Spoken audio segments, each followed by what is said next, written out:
तो फिर तो इंक्लूसिव एजुकेशन का कोई मतलब ही नहीं बचेगा। क्वेश्चन नंबर 13 देखिएगा एक बार, क्वेश्चन नंबर 13 देखिएगा, फिर जाकर के हम आगे की बात करने वाले हैं।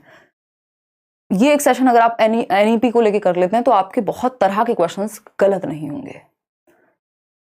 मुसर्रत कह रहे हैं कि मैम मेरी तबीयत सही नहीं है फिर भी क्लास देख रहा हूँ क्योंकि बहुत मजा आता है। बहुत ही बढ़िया मुसर्रत, मेरी भी तबीयत सही नहीं है आज, लेकिन मैं फिर भी सेशन ले रही हूँ क्योंकि मुझे भी बहुत मजा आता है और आप लोगों का पेपर भी है, और जब ये चीजें आपको हेल्प करेंगी एग्जाम में तो सारी मेहनत सफल हो जाती है उस टाइम पे। ठीक है जी, देखिए आंसर कीजिए। 58% लोग कर रहे हैं आंसर। इसको देख के डर जाते हैं आप, ये प्रभु बाण मारिए वाला क्वेश्चन है।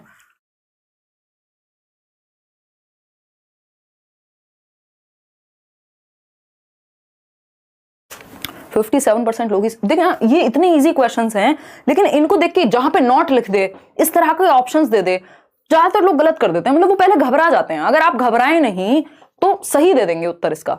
बस ये सोच लो आपको कॉन्सेप्ट पता है, बस उसका प्रयोग करना है इन क्वेश्चंस में, और इसीलिए तो प्रैक्टिस कर रहे हैं। देखिएगा क्वेश्चन नंबर 13 कहता है कि जो एनईपी है, नेशनल एजुकेशन पॉलिसी 2020 है, वो क्या प्रपोज करती है, क्या प्रस्तावित करती है। पहला ऑप्शन है reduction in content of school curriculum. ये बात हमने शुरुआत में भी की थी कि बस्ता बच्चे से भारी नहीं होना चाहिए, तो हम इंपॉर्टेंट जो चीजें कंटेंट में रिडक्शन लाएं, इतना ज्यादा कंटेंट ना बढ़ा दें। ये बात करिकुलम की हुई थी शुरुआत में। Increased flexibility of school curriculum, flexible तो चाहिए हमें स्कूल करिकुलम, ये भी पॉजिटिव, बिल्कुल सही बात है, ये भी एकदम सही बात कह रहा है, बच्चे की भले की बात हो रही है। सी ऑप्शन है एम्फेसिस ऑन रोट लर्निंग। एक बात बताइए, क्या दुनिया की कोई भी पॉलिसी ये कही कि रट्टे को बढ़ावा दो, वो भी आज 21वीं शताब्दी में? बिल्कुल भी नहीं। तो हमें पता है कि रटंत अधिगम को महत्व देना, ये बात बिल्कुल भी नहीं प्रस्तावित करेगी नेशनल एजुकेशन पॉलिसी हो, एनसीएफ हो, आरटीई हो, कोई भी हो। ठीक, तो ये तो बात ही गलत है। आप भूल जाइए नेशनल एजुकेशन पॉलिसी का क्वेश्चन है। आपको सिंपल पता है कि बच्चे की भले की बात कौन सी नहीं हो रही, ये तो बिल्कुल नहीं है। फोर्थ ऑप्शन है एम्फेसिस ऑन क्रिटिकल थिंकिंग। भाई चिल्ला चिल्ला की बात हो रही है, 21वीं शताब्दी के कौशल जिसमें क्रिटिकल थिंकिंग सबसे इंपॉर्टेंट है। मैंने नोट्स में भी आपको डिटेल में दिया हुआ है, नोट्स आप फ्री डाउनलोड कर लीजिए अगर नहीं किए अभी तक। टेलीग्राम चैनल से लिखा हुआ है कि क्रिटिकल थिंकिंग को बढ़ावा देना है, तो ये भी सही, सेकंड आपका सही, थर्ड गलत है सिर्फ, फोर्थ भी सही है, बच्चे की भले की बात हो रही है। तो जहां पे थर्ड ऑप्शन था उसको हटा दो। फर्स्ट सेकंड और फोर्थ, यहां पे ये तो फर्स्ट ही हो गया, फर्स्ट सेकंड और फोर्थ है सी ऑप्शन। ठीक है, 51% लोग ही सही उत्तर दे पाए। क्यों, आखिर ऐसा क्यों है?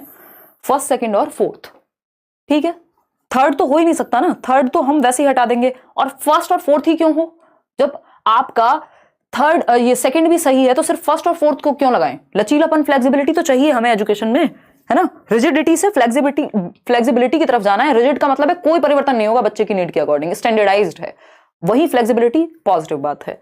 तो C option is the right answer. आगे बढ़ेंगे क्वेश्चन नंबर 14 पर। होलिस्टिक कार्ड वाला क्वेश्चन आपका आ चुका है जो हमने शुरुआत में बात की थी।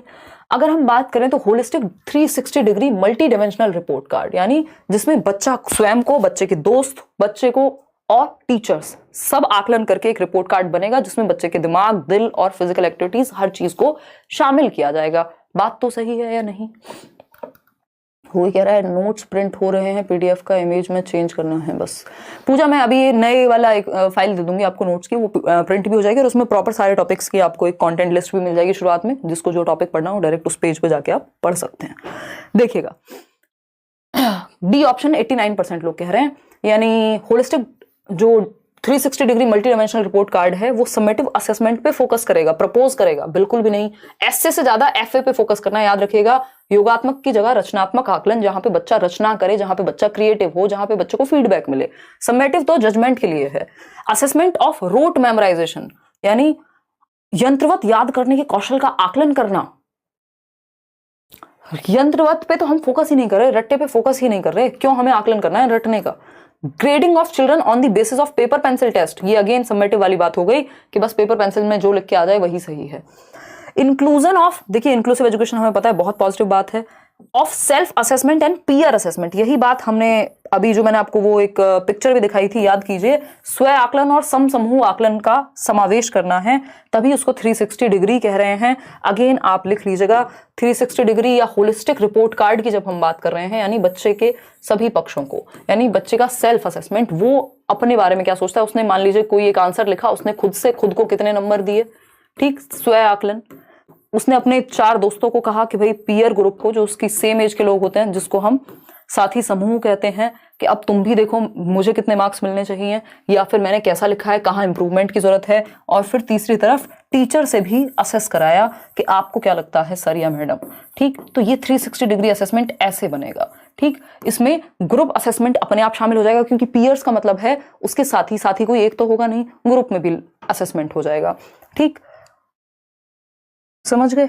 तो D option is the right answer. आगे बढ़ेंगे क्वेश्चन नंबर 15 पर। ये क्या कहता है देखिएगा, सोना भी नहीं है आज, पहले ये सेशन खत्म कर रहे हैं एक सिटिंग में।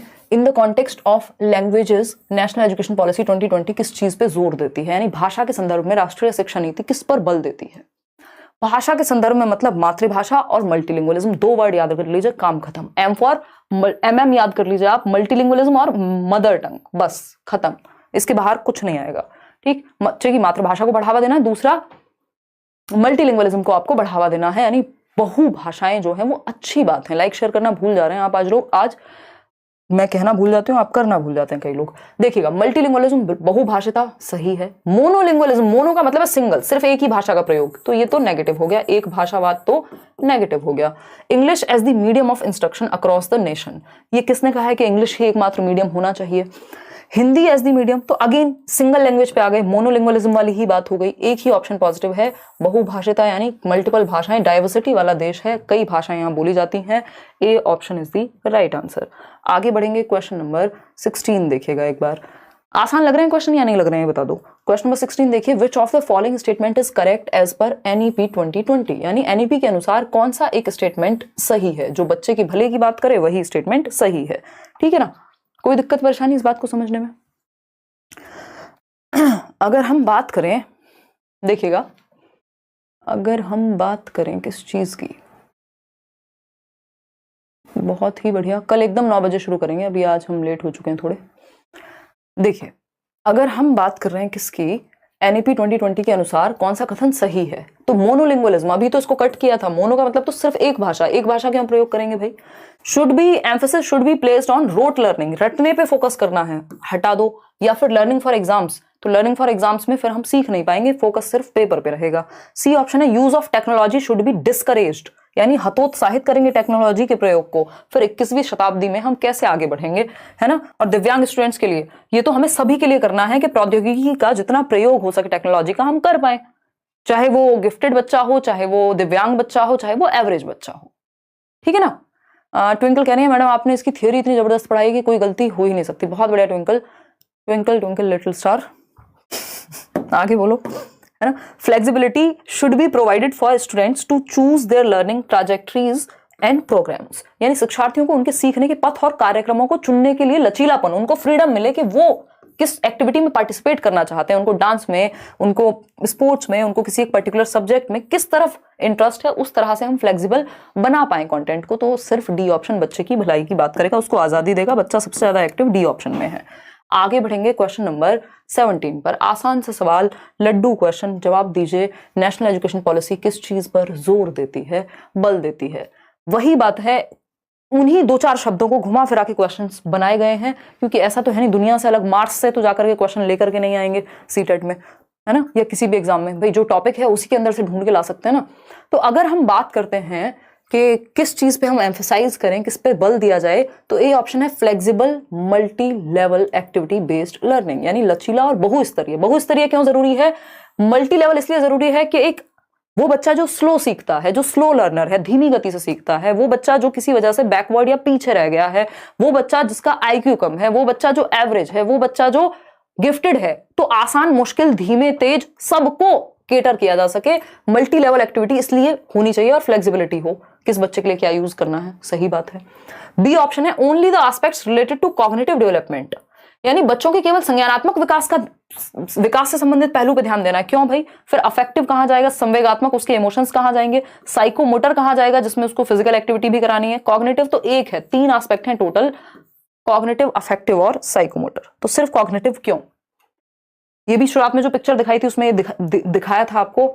Standardisation of national curriculum, standardisation word को रिप्लेस कर दीजिए, ये कहीं काम का नहीं है किसी भी क्वेश्चन में। फ्लेक्सिबिलिटी इंपॉर्टेंट है, स्टैंडर्डाइजेशन का हो गया, सबको एक डंडे से हाँक रहे हैं। मेजरमेंट ऑफ मेमोराइजेशन एबिलिटीज, रट कितने अच्छे से लेते हैं बच्चे, ये भी खराब बात है। तो बच्चा एक्टिव है ए ऑप्शन में कि लचीला हो और बहुस्तरीय गति आधारित अधिगम हो, डिफरेंट तरीके के बच्चे सीख पाए, क्योंकि लेवल मल्टी लेवल है, हर बच्चे की नीड के लिए आपके पास कुछ ना कुछ है आपके